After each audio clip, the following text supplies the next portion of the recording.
Gracias, queridos hermanos. Es una oportunidad linda estar esta noche aquí compartiendo esta jornada tan especial. Traigo el cariñoso saludo de todos los hermanos que supieron que venía para aquí. Algunos muy conocidos entre ustedes, el hermano Rubén Vera les manda saludo. Mi hermano Abel, Gustavo Caramelino, Guillermo Piovano, que nos encontramos siempre y bueno, sabían que venía para aquí esta semana. Es una alegría estar aquí. Venimos un poquito así retrasados, parecía que no, pero allí en Paysandú tuvimos más de 2 horas para cruzar, no por rebasamiento de la aduana, a raíz de la cantidad de argentinos que vienen y de gente de Buenos Aires que se va hasta Colón para poder pasar más rápido, ya que está cerrado en Paysandú. De manera que, pero estamos contentos de estar aquí y poder compartir con ustedes esta noche tan especial que nuestro hermano recién Russell ha titulado La Noche del Amor Extremo. Es una noche de amor. Pensamos que toda la cristiandad en el mundo entero celebran esta noche la pasión, el juicio, el suplicio, las torturas que el Señor Jesús recibió hasta la hora de la mañana en que fue crucificado. Prácticamente desde su entrada en el huerto, desde esa hora de intercesión en que estuvo quebrantado, arrodillado, el Señor después tuvo que estar de pie, toda la noche de pie, hasta el momento en que fue llevado cargando la cruz. Y nos recordamos de aquellas palabras que San Pablo, está mejor así, no les va a reflejar la cabeza tanto la pelada a ustedes. Estamos en luz más tenue. Bueno, San Pablo decía que amó tanto el Señor Jesús a la iglesia. Y ahí la palabra tanto es como cuando dice de tal manera, dijo el Señor. Amó a la iglesia que se entregó a sí mismo por ella. Y lo hizo para purificarla por el lavamiento del agua a través de la palabra, a fin de presentársela a sí mismo una iglesia gloriosa que no tuviese mancha ni arruga ni cosa semejante, sino que fuere santa y sin mancha. El Señor dio su vida por nosotros y aunque nosotros lo recordamos todos los domingos del año, no podemos dejar de recordarlo cuando todos los demás lo recuerdan, que es en esta fecha. Por lo tanto, recordamos su entrega por nosotros, su sacrificio, su amor y aquello que Dios tuvo que hacer para que la iglesia fuera comprada, redimida, no con oro o con plata, sino con el precio de su sangre derramada por nosotros.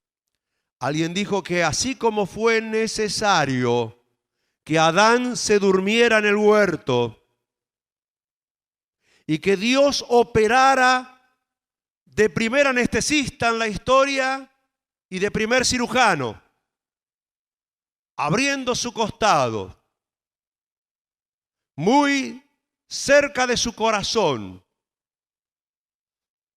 para en aquel sueño extraer la que sería hueso de sus huesos y carne de su carne. La esposa de Adán, que fue Eva.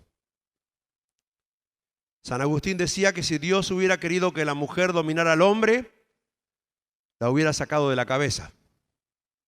Si hubiera querido que el hombre dominara a la mujer, la hubiera sacado de los pies. Pero la sacó de debajo del brazo, muy cerca del corazón, para que la amara con todas sus fuerzas y la protegiera con todo su vigor. Así también amó Cristo a la iglesia.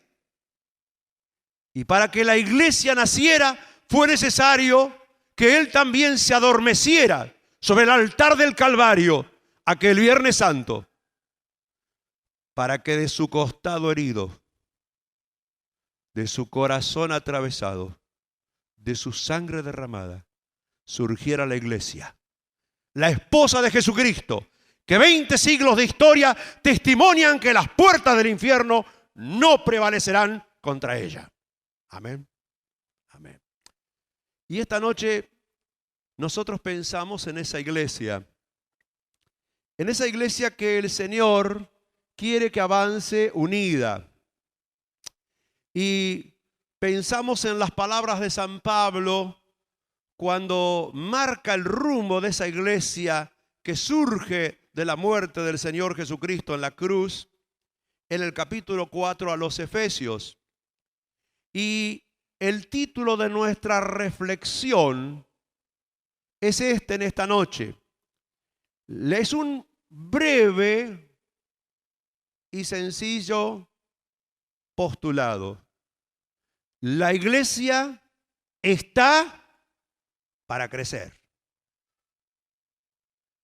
El Señor permitió que la iglesia naciera.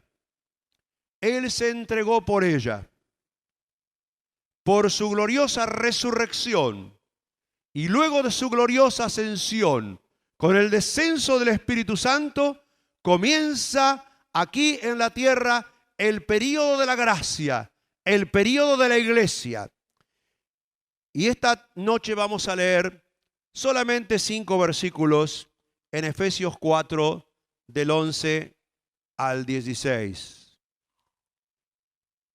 que dicen así, y no sé si Natalia me puede acompañar con esto. ¿Estamos?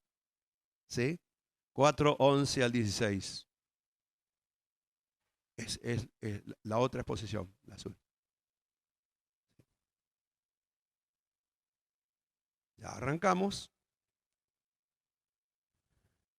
Y para quienes no tuvieron la oportunidad de traer su Biblia, tal vez, aunque hoy es un día feriado, no venimos del trabajo, pero la tenemos a la lectura bíblica allí.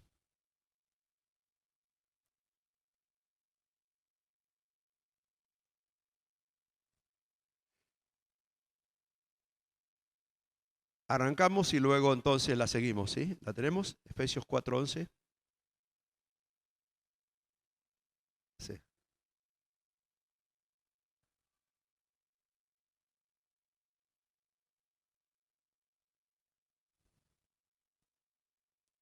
Lectura bíblica. Efesios 4:11 dice así: y él mismo, el Señor, constituyó a unos apóstoles, a otros profetas, a otros evangelistas, a otros pastores y maestros, a fin de perfeccionar a los santos para la obra del ministerio, para la edificación del cuerpo de Cristo. ¿Hasta cuándo? Hasta que todos lleguemos a la unidad de la fe y del conocimiento del Hijo de Dios, a un varón perfecto, a la medida de la estatura de la plenitud de Cristo. ¿Y para qué? Para que ya no seamos niños fluctuantes, llevados por doquiera de todo viento de doctrina, por la estrategia de hombres que para engañar emplean con astucia las artimañas del error, sino que, siguiendo la verdad en amor, crezcamos en todo en aquel que es la cabeza, esto es Cristo, de quien todo el cuerpo, bien concertado y unido entre sí por todas las coyunturas que se ayudan mutuamente, según la actividad propia de cada miembro, recibe su crecimiento para ir edificándose en amor. Hasta aquí la lectura de la palabra del Señor. Y enseguida pasamos a la exposición de ella. Es interesante cómo el apóstol Pablo habla de este misterio que estaba escondido por tantos siglos y que el Señor cuando sacó a la luz la vida y la inmortalidad por el Evangelio, sacó a la luz el misterio de la iglesia. Por lo tanto, quisiera que pensemos que cuando encontramos a veces en el Nuevo Testamento la palabra iglesia con mayúscula, cuando encontramos en plural la expresión iglesias con minúscula, tengamos bien en claro que a veces se está refiriendo a la iglesia del Señor Jesús, a esa iglesia que Él vino a edificar y que está compuesta por todos los cristianos de todas las edades, desde Pentecostés hasta el día glorioso del arrebatamiento. Esa es la iglesia mundial del Señor. No decimos universal para no confundir las cosas en el día de hoy, porque algún movimiento cristiano se llama iglesia universal. Pero decimos la mundial. Es la iglesia del Señor. La iglesia que está compuesta por todos, absolutamente por todos los que en cualquier parte, como dijo San Pablo, invocan el nombre de nuestro Señor Jesucristo. Señor de ellos y Señor nuestro. Los que se han quebrantado al pie de la cruz. Los que le han invocado para salvación. Ahora, esta iglesia está dividida en dos grandes grupos. Un grupo ya vivió su escena aquí en la tierra. Les llamamos a veces la iglesia triunfante. Son los que ya están en la presencia del Señor. Son los que nos antecedieron. El otro grupo es lo que a veces llamamos la iglesia militante. Son los que todavía estamos peregrinando aquí en la tierra. Es una sola iglesia, pero está dividida en dos grandes grupos. Un día esos dos grupos se van a unir para nunca más separarse. Cuando suene la trompeta, cuando con voz de mando y de arcángel el Señor aparezca en las nubes, dice: no precederemos a los que durmieron, sino que ellos resucitarán. Y bienaventurados los que participen de la primera resurrección. Y luego nosotros también seremos arrebatados juntamente con ellos para recibir al Señor en el aire. Ahí viene la frase más linda de toda la Biblia. Y así estaremos para siempre con el Señor. Qué cosa hermosa. La iglesia es una. La iglesia es una. Nadie puede luchar para unirla. Está unida en el Señor por su Espíritu, porque el Espíritu da testimonio a nuestro Espíritu si pertenecemos a Él. ¿Está claro? Ahora bien, ¿cuándo se mencionan las iglesias con minúscula? Se refiere a las congregaciones que funcionan en un determinado punto geográfico y en un momento determinado de la historia, como un testimonio vivo, como un candelero encendido, como algo que está mostrando la posibilidad de evangelizar y de contener a la gente. Nosotros canalizamos nuestra fe, la práctica sencilla de nuestra doctrina cristiana, viviendo en comunión con los hermanos de una congregación o iglesia local. ¿Se entiende eso? La iglesia mundial del Señor no tiene ningún colado. Conoce el Señor a los que son suyos y apártese de iniquidad todo aquel que invoca el nombre de Cristo. Solo los que están registrados en el libro de la vida pertenecen a la iglesia mundial del Señor. Pero en las congregaciones locales puede haber alguna infiltración. La iglesia mundial es un organismo vivo, cuya cabeza es el Señor sentado a la diestra del Padre en la majestad de las alturas. La iglesia local es una organización humana, siguiendo la doctrina de los apóstoles y la instrucción bíblica. Y puede ser que alguien dijera ser y no lo sea. Por eso el Señor habló de que cuando se siembra en un campo trigo, a veces el enemigo también siembra cizaña.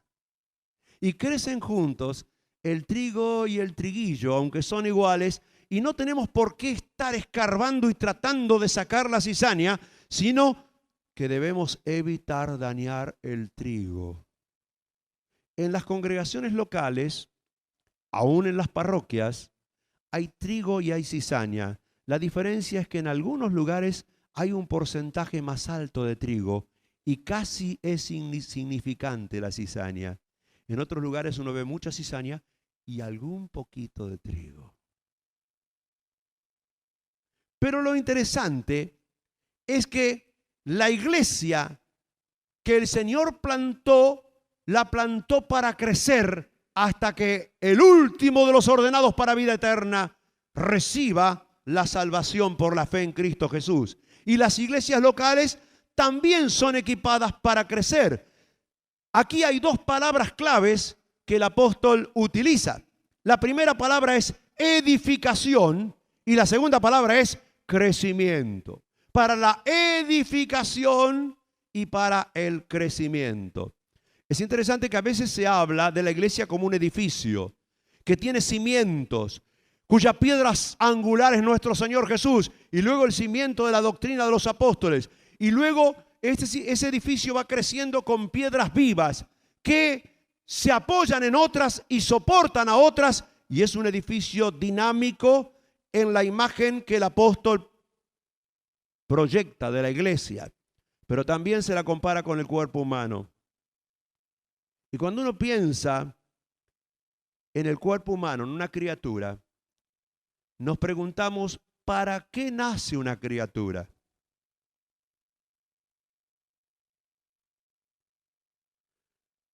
¿Qué es lo primero que hace el pediatra con una criatura?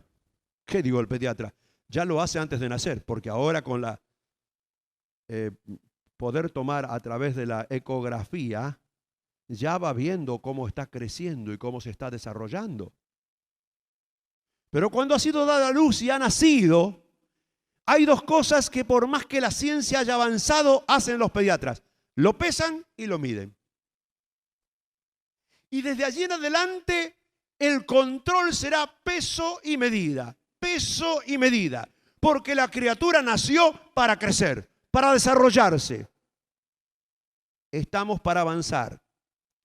La iglesia se edifica y crece, por eso el Señor ha equipado a los cristianos con los dones que Él otorga.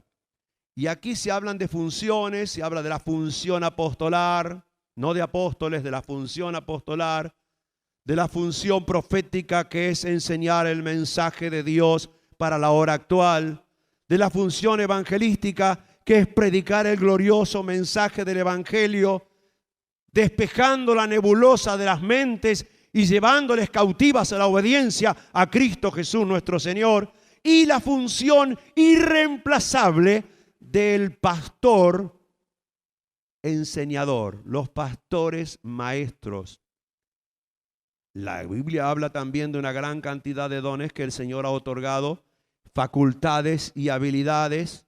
Lo cierto es que el apóstol Pedro y también Pablo enseñaba que por lo menos a cada creyente le ha sido dada una manifestación del Espíritu para provecho del cuerpo. Y es un desafío en nuestra vida cristiana descubrir aquello por lo cual el Señor nos ha dotado para poder utilizarlo en el funcionamiento del cuerpo para la gloria de Dios. Ustedes saben que nunca en la iglesia se debe crear un ministerio si no hay una necesidad. Pero cuando hay una necesidad, ¿cómo se cubre la necesidad? Creando un ministerio. Ahora, ¿cómo funciona el ministerio? Con hermanos y hermanas que ejercitan y desarrollan sus dones para el cumplimiento de ese ministerio, para cubrir esa necesidad. ¿Se entiende? El Señor nos ha dado así. Una vez les conté que estábamos con Marta en Puerto Rico, en la ciudad de Mayagüez. Marta me acompaña esta noche, de paso quiero decir, está aquí. No vine solo. No tomo mate, pero igual vinimos charlando juntos en el camino. Tenemos nuestros hijos repartidos esta noche. Walter, el mayor, está predicando en la ciudad de Altagracia. Fernando está predicando en la ciudad de Córdoba. Henry en Rafaela esta noche. Y bueno, estábamos así en Puerto Rico y habían trasladado una familia de Río Piedras, de la capital, a Mayagüez, y el anciano de la iglesia los presentó y después de la reunión de la cena, y lo hizo pasar al frente al padre de familia, y le dijo: hermano, ahora quiero que nos diga qué es lo que usted hacía en la iglesia donde estaba. ¿Cuál es el don que el Señor le dio a usted? Y el hermano dijo: ustedes saben que los hermanos en Puerto Rico, y no los hermanos, todos los puertorriqueños, les cuesta mucho pronunciar la R. Ellos dicen J, esta tierra bendita. Y la otra que le cuesta mucho es pronunciar la R, dicen L. Vamos a ver lo que va a hacer el Señor. Es la manera de hablar de ellos. Y él dijo: la verdad, hermanos, que el Señor no me dio el don de predicar. Bueno, dijeron uno menos para la lista. ¿Qué va a hacer? Y la verdad es que tampoco me dio el don de enseñar. Bueno. Ni tampoco tengo el don de cantar. Entonces el hermano le dijo: bueno, pero díganos, ¿qué don tiene usted, hermano? El don de animal.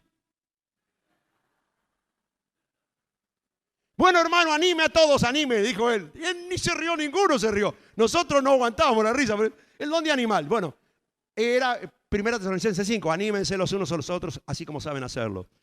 Pero no animalícense los unos a los otros. En fin, los cristianos utilizamos estos dones para ayudar a otros. Es decir, el cuerpo se ayuda mutuamente con el ejercicio de los dones. Y quiero decirles aquí una cosa. Aunque la palabra dice sobre todo que profeticéis, sobre todo que entreguéis mensaje de Dios, porque es importante que cada hermano y cada hermana esté capacitada para entregar el mensaje de Dios. Sin embargo, en el funcionamiento de los ministerios en la iglesia local, lo menos importante es el púlpito. Nunca cometa el error de pensar que la persona que predica es más digna que los que están escuchando. Nunca. El Señor nos enseñó muy claramente: es el dueño de casa que se sienta a la mesa y los sirvientes son los que le traen la comida.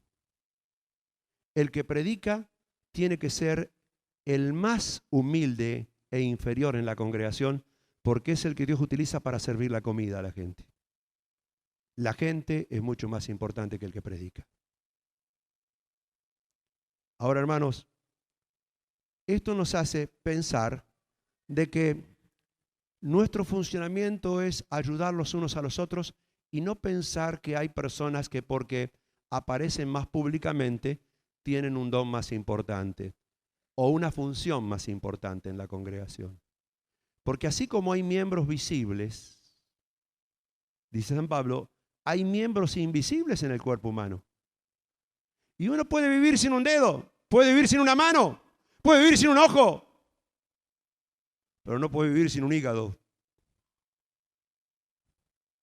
No puede vivir sin un estómago. No puede vivir sin un corazón. Por lo tanto, aquellos que a veces uno menos ve que aparecen en público son los más dignos. Son los que sostienen, son los que constituyen el pulmón de una congregación, los que palpitan, los que claman, los que oran, los que ayudan, los que sirven. Son importantísimos. Nunca voy a olvidar, en la ciudad de Lanús conocí a un anciano que por muchos años se dedicó a la limpieza del lugar de reunión. Y en un momento lo quisieron reemplazar, le dijeron: bueno, usted, don Antonio, tantos años ha limpiado, usted ya está bastante, ya se ha jubilado, hace tantos años que se jubiló, usted tendría que dejar esto. Por favor, hermano, no me quiten esto. Ustedes no saben el gozo que yo siento cuando entro en el recinto silenciosamente y con la escoba voy juntando la tierra santa, el polvo santo que trajeron mis hermanos cuando vinieron a adorar y alabar al Señor. Lo junto todo, lo llevo a la palita y hasta lo arrojo en la basura con una oración: Señor, bendice los pies que trajeron esta tierra a este lugar. Todo ministerio es importante.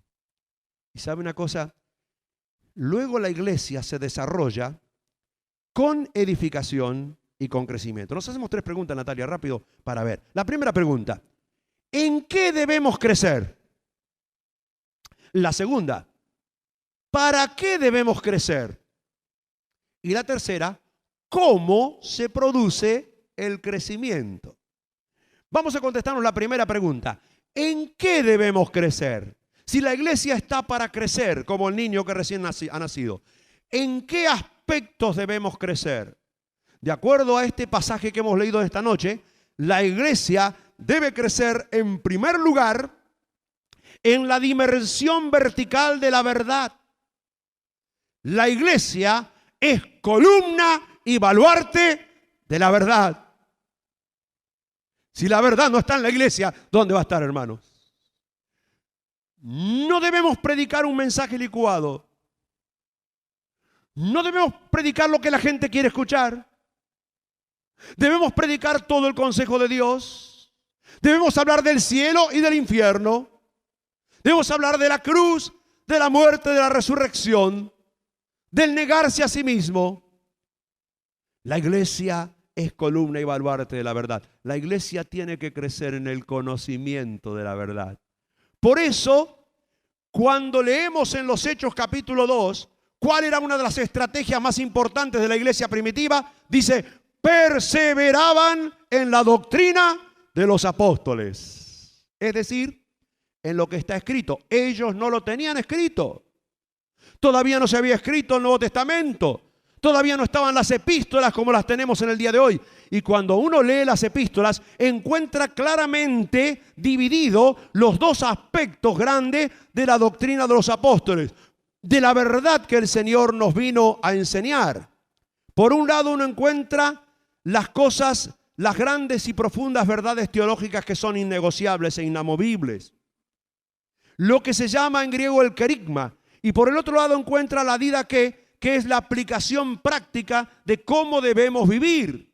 Y cuando uno lee las epístolas, ve que en los primeros capítulos siempre se habla de la verdad inamovible, se habla de la teología inamovible, lo que creemos, y luego siempre la aplicación práctica, cómo debemos vivir lo que creemos. Pero ruego, hermanos, que andéis como es digno, etcétera, etcétera. De manera que debemos separar lo que es la verdad básica y lo que es la verdad que vivimos cada día. Por lo tanto, conocer y crecer en la verdad no es simplemente conocer con crecimiento mental, sino con un crecimiento que se acompaña al mental, que es el experimental, es el de vivir cada día. El Señor me dio la oportunidad de recorrer casi toda la América Latina, excepto Trinidad y Tobago, Guyana, Jamaica y Cuba, donde estuve pero no pude predicar. Y Haití. He estado en todos los países de América Latina, en todas las capitales, en las provincias, en el interior. Y en los años que recorrí la América Latina y en los últimos años vi un peligroso movimiento pendular en las iglesias hacia 2 extremos que no son recomendables. Por un lado, los que racionalizan demasiado la fe. Por el otro lado, los que sensualizan demasiado la fe. Los que racionalizan solamente la fe, quieren la verdad aquí en la cabeza y terminan siendo cristianos cabezones, pero con un corazón muy chiquitito, sin amor por la gente. Los que sensualizan la fe suelen tener emociones y dejarse llevar mucho por el estado de ánimo, suelen tener un corazón más grande, pero una cabeza muy chiquitita que no les permite pensar. Me hace acordar lo que Pablo decía cuando discutía con los corintios en el capítulo 1. Él decía, los griegos quieren sabiduría y los judíos quieren señales espectaculares. Ambas cosas podríamos hacer, dijo Pablo, y sabemos que la podrían hacer, pero nosotros no vamos a hacer esto ni esto. Nosotros no nos moveremos de predicar el glorioso evangelio de la cruz. Locura para los griegos o para los judíos, y tropiezo para los griegos, era así. Al revés. Bien, gracias. Ahora, quiero decirles que somos llamados a crecer en la verdad. Qué lindo que es cuando en la escuela dominical se enseña a memorizar la Biblia, a memorizar los textos de la Biblia. Esto lo aprendimos desde chicos. Y qué bien que nos hacía. Aprender con el abecedario todas las letras con la primera palabra de un texto. Y seguir memorizando textos con la cita. A algunas personas les resultaba muy difícil. Me acuerdo que había un hermano que se llamaba Juan, que cuando le preguntaban el texto decía, paso, paso, decía, siempre le costaba. Pero qué importante dice que la palabra mora en abundancia en la mente y en el corazón. De manera que la iglesia está para crecer en la verdad, para enseñar la verdad, para edificar la mente de los creyentes con la verdad. Y nunca será suficiente, porque esta palabra, hermanos, no nos alcanza el tiempo aquí en la vida para indagarla por completo, pero está dada para aquí, no es para allá, es para aquí. Es el manual de ruta aquí. Yo a veces me quedo asombrado de Henry, que memoriza tantos versículos de memoria, pero este chico de los 7 años que aprendió a leer siempre llevó un Nuevo Testamento chiquito en su bolsillo, y cada vez que le tocó esperar algo o un recreo en la escuela, siempre trató de aprovechar y orar y aprender la palabra, y tiene una memorización extraordinaria de versículos que puede decir sus citas. Pero de nada sirve esto si está solo en la cabeza. Eso tiene valor cuando se vive experimentalmente. Segunda cosa, se me va el tiempo. Debemos crecer en el amor. En el amor.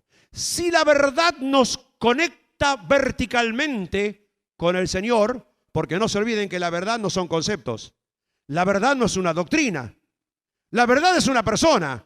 Yo soy el camino, yo soy la verdad, yo soy la vida. El que crece en la verdad, crece en Cristo, porque Él es la verdad. Pero si alguien crece verticalmente, indefectiblemente tendrá que crecer horizontalmente. Porque el palo vertical de la cruz sostiene al horizontal. El amor no sirve para nada sin la verdad. Pero si alguien crece en la verdad, tiene que crecer en el amor.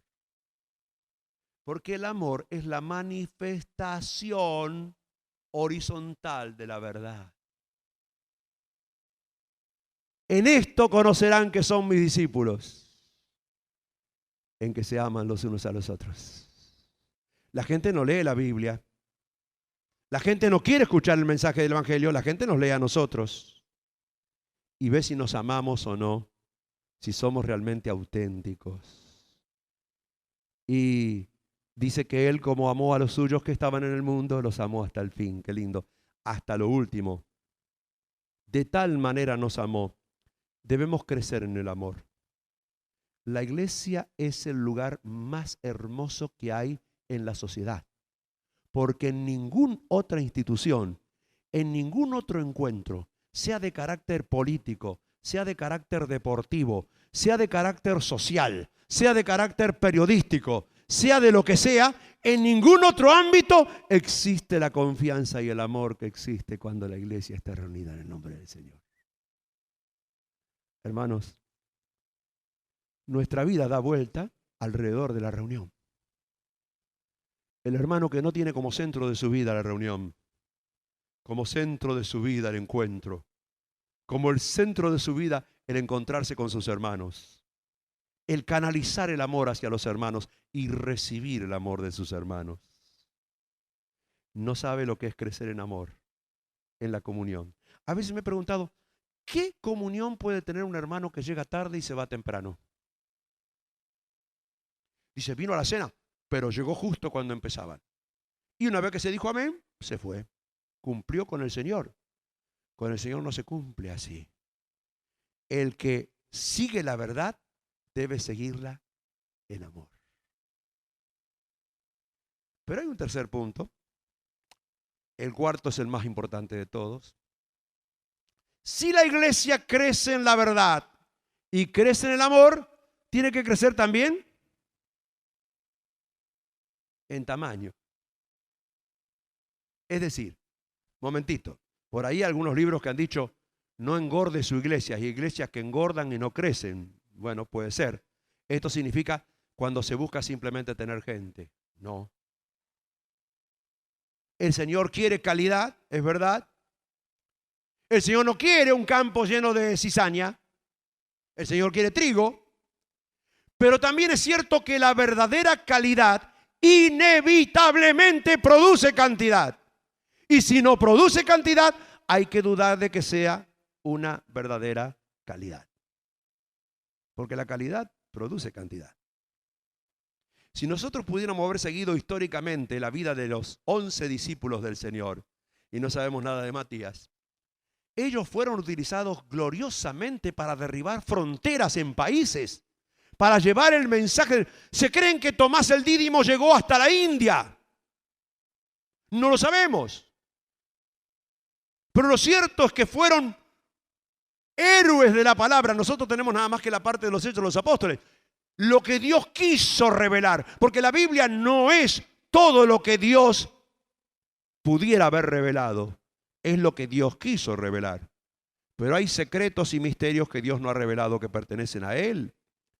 Pero lo cierto es que la iglesia se expandió y creció de una forma realmente asombrosa, sin medios de comunicación, sin medios de transporte, aunque es cierto que el Imperio Romano hizo los grandes viaductos o, digamos, las vías por las cuales podían transitar y atravesar lugares inhóspitos, pero sin dinero. Recibirán poder de lo alto y me serán testigos. La iglesia tiene que crecer también en la cantidad de miembros. Tiene que crecer en personas que sean alcanzadas. Tiene que ser algo normal que la iglesia tenga gracia para con los de afuera, que el Señor añada cada día a los que han de ser salvos, que continuamente la iglesia bautice, que continuamente la iglesia integre personas y que haya un proceso permanente de continuidad. La iglesia no puede andar a empujones. A empujones anda la carretilla, que no tiene motor propio. Cuando vos la empujás, anda. Cuando la dejáis, se queda. Pero la iglesia tiene motor propio. Tiene dinamita de Dios. Y debe crecer. Y debe crecer en la semejanza de Cristo. Debe crecer a la medida de la estatura del Señor. Porque en realidad el Espíritu Santo, que en 9 meses formó al Señor Jesús en el vientre de la Virgen María, trabaja en nosotros mucho más tiempo, muchos más años, para formar en nosotros la mente de Cristo, el carácter de Cristo, la imagen de Cristo, la dulzura del Señor, el amor del Señor, para que crezcamos a su imagen. La palabra cristianos, que así se los denominó en Antioquía, significaba pequeños Cristos, que muestran al gran Cristo. De manera que la iglesia debe crecer en eso. Nos hacemos la segunda pregunta, ¿para qué debemos crecer? Y el apóstol lo dice aquí clarito. En primer lugar, para estar entrenados para funcionar. Es un cuerpo y el cuerpo debe funcionar. Por lo tanto, al crecer el cuerpo, todos los órganos se desarrollan y el cuerpo funciona mejor. La iglesia está para crecer. Para que funcione bien, cada uno de los ministerios, cada una de las actividades que podemos desarrollar en su nombre, para lograr el crecimiento y la edificación, como lo hemos dicho en esta noche. Si realmente no crecemos, no podemos lograr esa edificación. Y dice más, para no ser como niños fluctuantes. Esta palabra fluctuar no se utiliza mucho, este verbo, pero para que no sean como niños cambiadizos en la forma de pensar o de creer. Cuando yo era pibe se jugaba la pelota en la calle, no sé si aquí en Montevideo también, por ahí en Reducto, en algunos lugares, bueno, no sé, pero uno pasaba un auto cada media hora. Entonces uno cuando ya venía viene un auto, paraba la pelota. Ahí viene un vigilante, con más razón paraban la pelota. Lo que no se podía era parar la pelota cuando entraba en el zaguán de una vecina que la rompía y la tiraba así en pedacitos para que la viera. Bueno, pero me acuerdo que había un pibe que se llamaba Tato y que lo mandaba la mamá al almacén y no le daba un papelito. Le decía, me va a traer 1 kilo de azúcar, 1 kilo de arroz, 1 kilo de fideo. Y el pibe iba 1 kilo de azúcar, 1 kilo de arroz, 1 kilo de fideo. Los pibes le empezaban a decir en el oído, y también 1 kilo de sal, 1 kilo de sal. Y entonces ahí iba 1 kilo de sal, 1 kilo de azúcar, 1 kilo de fideo. Cuando llegaba, traía cualquier cosa, porque le cambiaron el pensamiento. Y dice, para que no sean como niños fluctuantes. Vieron que los chicos te dicen un día lo que quieren ser. Me acuerdo una vez, pregunté en una reunión de niños, ¿qué querés ser cuando seas grande? Y un pibe me dice, yo quiero ser carpintero. Y el otro dice, yo quiero ser lechero, pero también presidente de la República. Bueno, todo no se puede. Yo quiero ser jugador de fútbol.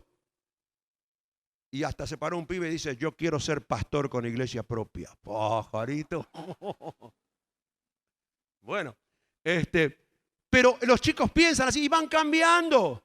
Un día te dicen una cosa, al otro día dice, para que no sean como niños fluctuantes, que hoy creen una cosa y mañana creen otra cosa, para evitar la inmadurez y la inestabilidad. Y sobre todo, lo que vemos tanto en nuestros días como una desviación de la posmodernidad, la credulidad barata. Hermanos, creemos en la palabra de Dios, creemos que Dios puede hacer cualquier portento y cualquier milagro, pero creemos que hay cosas que son innecesarias y no se las tenemos que pedir. Hoy sería ridículo pedir que transforme el agua en vino. No sería lo correcto. Mire, a mí me pasó con Walter, mi hijo mayor, fuimos una noche a las 12 de la noche a una iglesia denominacional porque había fallecido la esposa del pastor. Una chica joven, 40 y pico de años. Bueno, esas cosas que no la llevaron a tiempo al médico, que oraron pero no actuaron. Y allí la estaban velando en el templo. Fuimos a saludarle por una cuestión de estar cerca de él en ese momento. Y él me dijo, mira, Daniel, yo te voy a pedir un favor muy grande. Mañana mi esposa va a ser sepultada a las 8 de la mañana. Y a las 7 van a venir autoridades y todo eso, 7:30. Yo quisiera que vos entregues la palabra. No puedo hacerlo, estoy destruido. Te lo pido como un favor muy especial. Yo hice el cálculo, me tengo que levantar 6:30. Uy, bueno. Y voy a llegar a casa, tengo que cenar, me va a acostar a las 2 de la mañana. Pero me lo pidió tan de corazón, bueno, voy a estar ahí. Vi que la gente estaba muy consolada. Yo llegué a las 7:30 de la mañana, 7:15, y en la vereda había como una desesperación, la gente lloraba. Algo que no estamos acostumbrados a ver cuando se llora con histeria, con desesperación, con desilusión, con desencanto. Yo respeto mucho y hay que respetar al que pierde un ser querido, que llore, porque el Señor Jesús también lloró ante la tumba de Lázaro. Pero la Biblia dice, para que no se entristezcan como aquellos que no tienen ninguna esperanza. No entren en estado de histeria. Y yo fui ahí para hablar y bueno, no sabía lo que pasaba. Prediqué, las autoridades escucharon y luego llevaron el féretro para ser sepultado. Y yo le pregunté a alguien, ¿por qué había ese clima de desesperación? Y me dijeron algo que yo no lo hubiera podido concebir en mi mente. Es que como a la 1 de la mañana se decidió clamar al Señor en la parte superior del templo, porque vino una palabra de fe que a las 6 la esposa del pastor iba a resucitar. Y la juventud oró y los adolescentes clamaron y todos clamaron. Y cuando llegaron las 7 y no resucitó, hubo una gran desilusión y desesperación. Y yo pensé todo en mí, pero este tipo pensaba que la esposa iba a resucitar y me hizo madrugar a mí. Mira si resucitaba. ¿Para qué iba a ir yo a predicar? Perdónenme la comparación. Pero quiero decir esto porque no estamos con credulidades baratas de cosas que se piden que no son necesarias. Y lo digo con todo respeto. ¿Se entiende? ¿Se entiende? ¿Se entiende? Para que no caigan en esas cosas.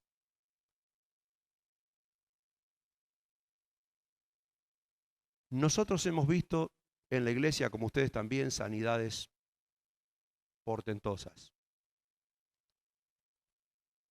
Pero en la ciudad de Santa Fe hay un pastor que vino de Buenos Aires que Dice que toda la gente tiene una mano un poco más corta que la otra, o un pie más corto que el otro.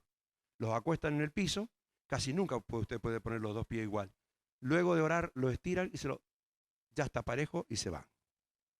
Y la gente dice, ¡qué milagro! Ahora, en nuestra congregación, en este año que pasó, hasta marzo de este año, tuvimos 4 casos de cánceres muy avanzados que fueron curados totalmente. Por gracia y misericordia de Dios y con tratamiento. Y con oración. El último, un coronel del ejército. La primera, una mujer joven, esposa de uno de los ancianos líderes de la congregación, cuyo médico le dijo, prepárate para vivir 3 meses más. Totalmente ramificado. Hizo consultas hasta en Europa y le dieron un poquito más, 5 meses con la medicación. Ya pasó 1 año y medio. Aunque ya hace sus controles, pero está perfectamente bien. Nosotros tenemos un caso en la familia de una sobrinita que nació prematura y aunque tenía facultades mentales bien claras,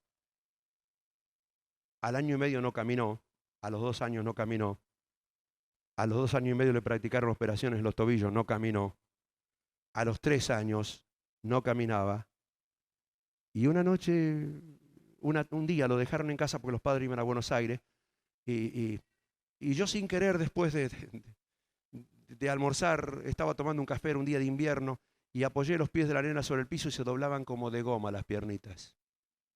Mi suegra que vivía en ese momento, que era la abuela de ella, se fue llorando porque era dramático. Y esa noche cuando estábamos los chicos, siempre orábamos con los pibes y Henry sale, tenía 4 años, Henry dice, papá, ¿y nosotros no podemos orar para que el Señor la sane? Me puso entre la espada y la pared. Sí podemos orar, pero el Señor es soberano. No hay nadie que sane, es el Señor quien sana. No hay nadie en nuestros días, yo no conozco, si ustedes conocen avísenme, no hay nadie en el mundo entero que en el nombre del Señor pueda decir, como dijo Pedro, no tengo oro ni plata, mas lo que tengo te doy, en el nombre de Jesucristo levántate y anda. No hay nadie. No hay nadie. Grandes maravillas fueron hechas por los apóstoles. No hay nadie que pase con la sombra y sane a los enfermos. No hay nadie. Cuando llegaron predicadores hacia España diciendo que esto era posible, la sociedad de médicos le dijo, vengan por favor y sanen a todos los enfermos que tenemos en los hospitales porque hay mucha gente en espera. Sánenlos a todos. No fueron. Porque no hay nadie que pueda sanar. El que sana es el Señor. Sí creo que hay hermanos que tienen un don especial para la sanidad y son aquellos que se quedan toda la noche para darle de comer en la boca, para leerle el salmo en el oído, para cuidarlos con el corazón. Conozco hermanos y hermanas así que son héroes para tratar a los enfermos, que ministran salud, que ministran ternura y gracia hasta el momento en que pasan al más allá. Y esa noche yo le dije a Henry, podemos orar. Y oramos. Pero como esas cosas que oramos y nos olvidamos. Así que al otro día yo me fui como siempre a trabajar. Vine y me fui rápido. Y Marta tenía la niña en casa y no sé por esas cosas, como le enseñó a los chicos nuestros, trató de ver si podía enseñarle a caminar, no sé. Pero yo llegué esa noche a las 11 de la noche. Había tenido una reunión administrativa de iglesia. Llegué cansado, con unas ganas de tomar una sopa caliente, irme a acostar. Y cuando llegué, me dice Marta, quédate parado ahí. Y la nena estaba en el otro extremo de la sala, junto a un piano viejo que teníamos. Y me dijo, llámala. Y yo la llamé a Hernanita y Hernanita vino como un soldadito caminando hacia mí. Yo lo vi. Llamamos a sus padres que estaban en Buenos Aires. Dicen, no puede ser. No me creen una falsa expectativa. Y no sé, pero la nena camina. Y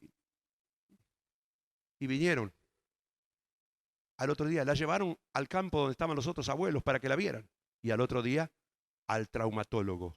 El traumatólogo dijo, no me vengan con cosas raras, no me vengan con cosas raras. Esas son cosas que, no, le van a hacer más daño a la chica Y le dijo, no, mire, se la pusieron en la puerta del consultorio, llámela. Cuando la niña caminó hacia él, dijo, Dios es grande, Dios es grande, Dios es grande. Eso es lo único que pudo decir el médico. Y esa nena hoy es contadora pública nacional y camina. Es una señorita, está muy bien. Yo creo en los milagros del Señor, pero no en credulidades baratas como se usan hoy en nuestro tiempo e innecesarias. ¿Cómo se produce el crecimiento? ¿Me la aguantan, hermanos? Termino, ya. Tengo 5 minutos, no hay alarga penales, ya. ¿Cómo se produce el crecimiento? Por el funcionamiento bien coordinado y concertado. Porque si un cuerpo no está bien concertado y coordinado, no crece, pero por el funcionamiento coordinado de todas las glándulas, el cuerpo crece y se desarrolla, y la iglesia también. Por la unión entre todas las coyunturas que se ayudan mutuamente, el cuerpo está lleno de articulaciones, de coyunturas que unen huesos con huesos, y los tendones y los nervios hacen que funcione el cuerpo. La iglesia local es igual. Tenemos distintas áreas de funcionamiento y todas las áreas tienen que coordinar y ayudarse mutuamente los unos a los otros. Los hermanos más adultos y adultas en la congregación deben ayudar a los más jóvenes. En nuestra iglesia tenemos 8 áreas de trabajo: la niñez, la preadolescencia, que es una franja muy importante, la más importante entre 9 y 12 años, cuando se definen las cosas más duraderas en la vida. La de 12 a 17 años, que son los secundarios, los jóvenes. La de 17 a 24 años, los adolescentes, perdón. 17 a 24 años, que son los jóvenes que están en la universidad. Los de 24 hasta 40 años, que son los jovatos o jóvenes mayores, que los hay. ¿Vieron? Porque la adolescencia se ha prolongado tanto que a veces la mamá te dice, ¿y qué voy a hacer si el nene cumplió 29 y todavía no sabe lo que va a hacer? Bueno, y luego los matrimonios jóvenes, que son la columna básica en la iglesia. Cuanto más matrimonios jóvenes tenemos, más pibes, tenemos más preadolescentes, tenemos más adolescentes, que son los cuñaditos, y tenemos más adultos, que son los suegros y las suegras. Entonces, los matrimonios jóvenes, cuando notamos una crisis en los matrimonios jóvenes hace unos 5 años, 6 años atrás, que cuando los jóvenes se casaban eran fieles hasta el casamiento.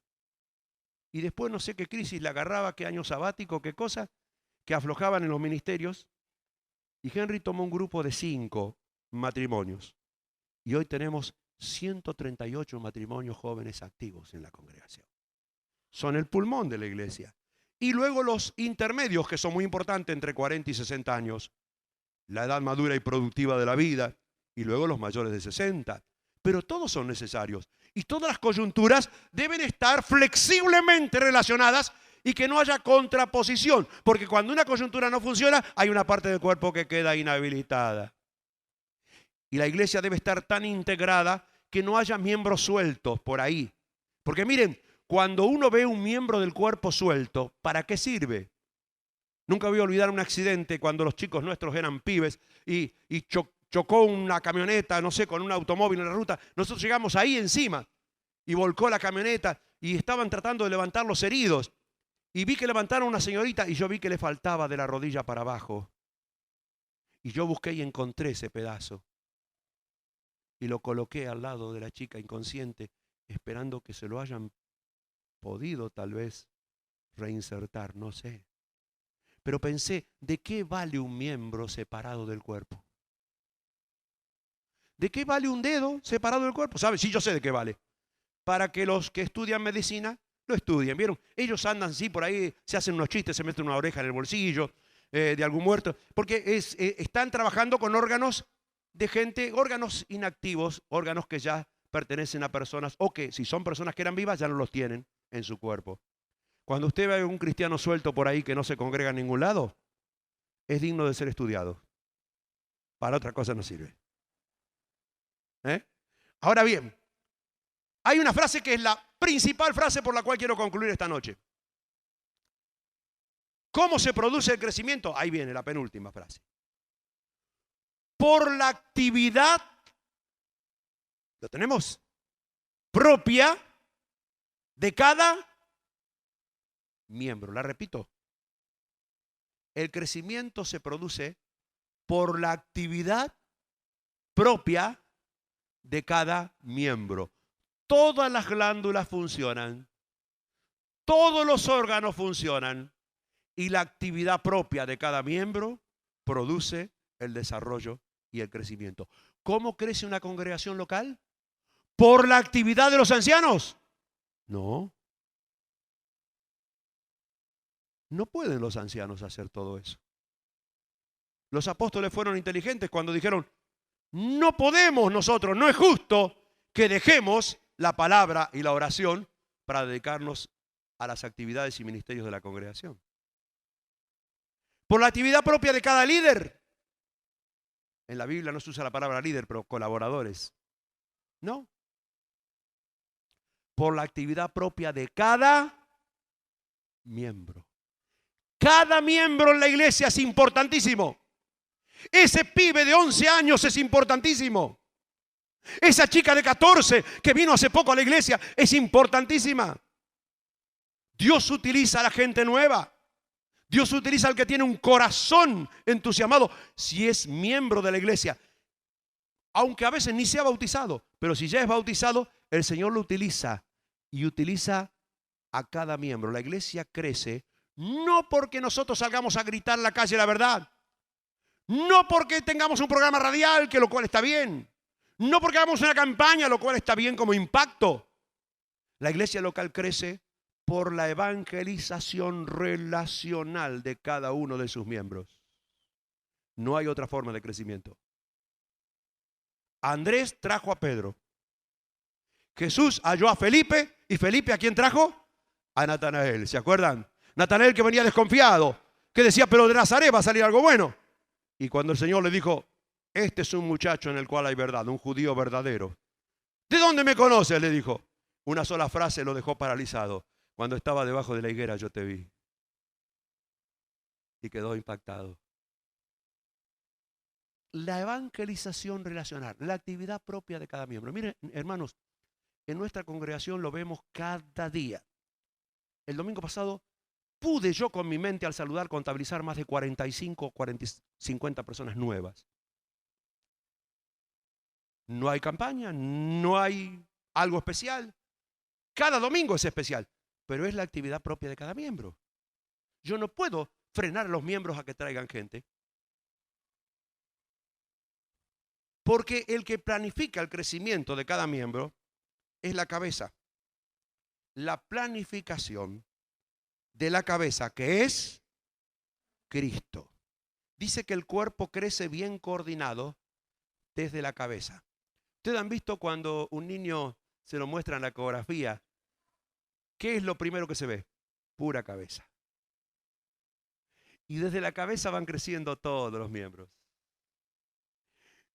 La cabeza cuando el niño nace tiene un tamaño muy grande en el cuerpo, que después se nos va acomodando. Algunos quedan cabezones, pero de todos modos, todo viene de la cabeza. Hay una glándula muy chiquitita en la cabeza, dicen los médicos, la hipófisis. Antes se llamaba la glándula pituitaria cuando éramos más chicos, que es la que controla el crecimiento. Por ahí se pasa de revolución y sale un gigante de la NBA. Por ahí queda uno medio chiquito. Pero esa glándula lo regula. La planificación. Quien conduce el crecimiento no son los líderes ni los pastores de la iglesia local ni los ancianos. Es la cabeza. Crecemos cuanto más cerca estamos de la cabeza. Cuando la cabeza produce el crecimiento. ¿Se dan cuenta por qué hay que crecer en la verdad y en amor? Porque hay que orar y no dejar de orar, porque el crecimiento lo da Dios. Nosotros podemos plantar, podemos regar, podemos trabajar, podemos luchar, pero el único que da el crecimiento es Dios. Así como cuando plantamos una semillita en una plantera y otra en la otra, y esta crece y la otra no crece, Dios es el que da el crecimiento. Y la iglesia crece por gracia, por misericordia, por amor de Dios, pero a través de la actividad propia de cada miembro. Allí en la iglesia tenemos entre tantos muchachos, algunos vieron que de repente uno dice, le daremos un ministerio a este que le creció el pelo más que a Sansón. Y se hizo como un rodete acá para poder tener tanto pelo.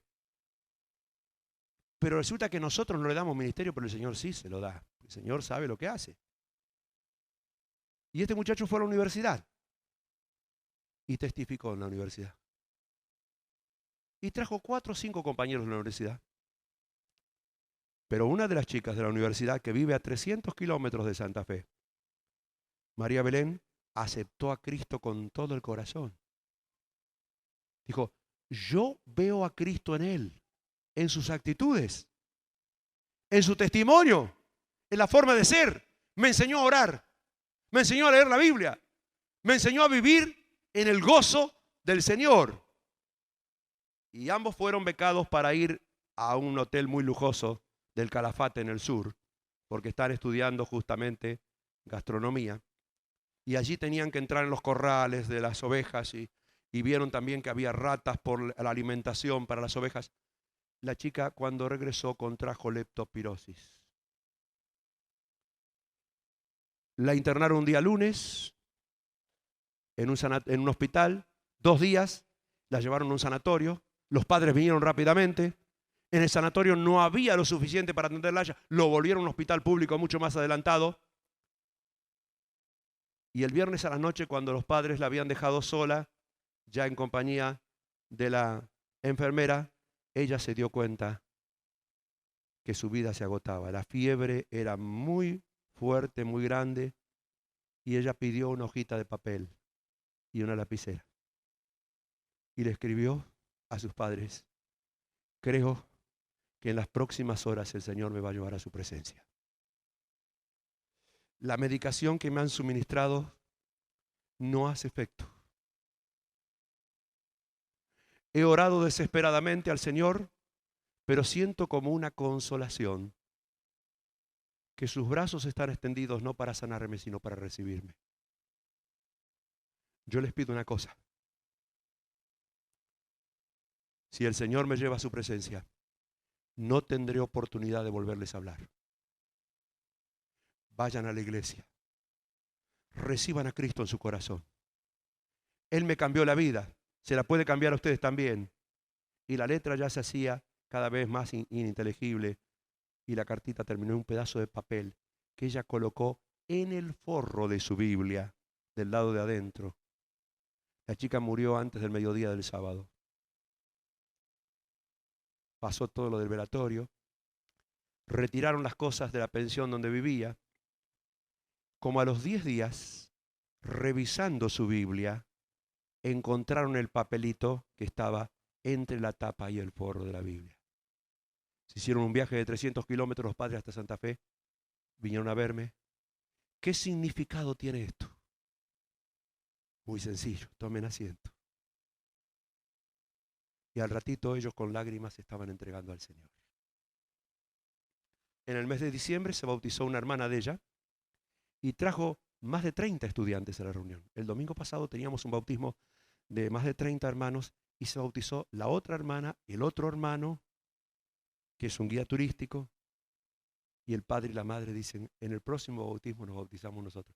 Pero ustedes viven lejos, no importa, cada 15 días en 300 kilómetros, porque cuando alguien siente el fuego de Dios en el corazón, no hay barrera ni hay obstáculos. ¿Cómo crece la iglesia? ¿Por el esfuerzo de unos pocos? No, hermanos. La iglesia crece por la poca actividad que puedan hacer muchos. Esto no es que pocos hagan mucho, sino que muchos o todos hagan un poquito cada uno. Y la iglesia crece por la actividad propia de cada miembro. ¿Se entiende esto? Llegué al horario, yo tengo que terminar. Digo una frase nomás, no lo vamos a ver al otro. Nuestra iglesia va a entrar en un tiempo de crecimiento insospechado si somos capaces de permanecer juntos en las cosas que nos unen. Tenemos un mensaje que no lo tiene nadie. Tenemos un poder a través de la oración que no lo tiene nadie. Tenemos un encuentro para adorar a Dios y alabarle que fuera de la iglesia no existe. Tenemos la palabra viva que nos enseña a madurar y a crecer. Y como si esto fuera poco, tenemos una oportunidad cada día para servir y ayudar a otros. ¿Se cansaron, hermanos? Perdónenme. Gracias por bancarme este tiempo. Marta dice, cuando vos estás cansado, predicás más largo y más aburrido. Sos como esos boxeadores que no pueden ganar por nocaut y se conforman con ver si llegan por puntos. Bueno, yo les digo esta noche, hermanos, que quede una sola frase, dividida en dos partes. La iglesia está para crecer. ¿Cómo crece? Por la actividad propia de cada miembro. No desprecia a ningún miembro, hermanos. Dios utiliza a los más insospechados, a los más sencillos, a los menos importantes. Lo utiliza para que alcancen a otros. Mañana vamos a ver que a veces no es fácil alcanzar a otros cuando los hermanos no se animan a traerlo a la iglesia. Porque la iglesia tiene que ser un lugar receptivo, donde el que venga quede tan entusiasmado que no se quiere ir más. Amén.